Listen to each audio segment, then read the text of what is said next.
Hi quick video. నేను ఎవరితో మాట్లాడప్పుడు ఇదే ఈ abuse and getting arrested and all that నాకు ఒక థాట్ వచ్చింది. The artist people who are there, anyone, అవి క్రిమినల్స్, అవి స్మగ్లర్స్, అవి డ్రగ్ అడిక్ట్స్, అవి రేపిస్ట్, అవి మర్డరర్స్. మన అలాంటి వ్యక్తి కాదు కదా, మన ఆర్టిస్ట్. మన ఏదో వస్తారు, చేస్తారు, వెళ్ళిపోతారు. ఆర్ ఈవెన్ నాట్ జస్ట్ నేను కూడా కాదు, ఏదైనా ఇన్స్టాగ్రామ్ ఇన్ఫ్లుయెన్సర్ ఏదైనా. సో బూతులు ఎందుకు పెట్టాలి?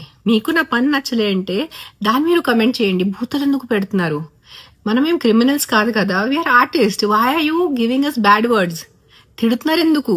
ఇంత గట్టిగా నీచంగా హారబుల్గా ఎందుకు తిడుతున్నారు? కొంచెం ఆలోచించుకోండి. ఏం పాపాలు చేశాను, ఏం తప్పులు చేశాను, ఏం క్రైమ్ కమిట్స్ చేశారు, సారీ నా తెలుగు.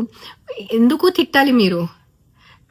కరెక్ట్ అను, ఆర్టిస్టే కదా, వీఆర్ నాట్ సమ్ ఏదో టెర్రరిస్ట్ కాదు కదా. నేను ఏదో వేరే ఊరు నుంచి వచ్చి ఇక్కడ ఏదో టెర్రరిస్ట్ యాక్టివిటీ చేయడానికి, ఏదైనా మర్డరరా నేను, ఏదైనా రేపిస్టా నేను, నాకు ఇంత గట్టిగా బూతులు తిట్టేంత అలాంటి ఏం తప్పు చేయలేదు కదా నేను.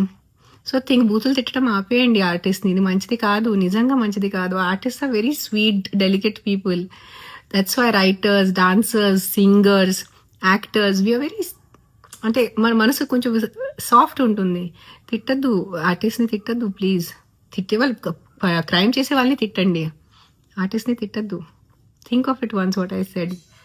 సరేనా? Good night, bye bye.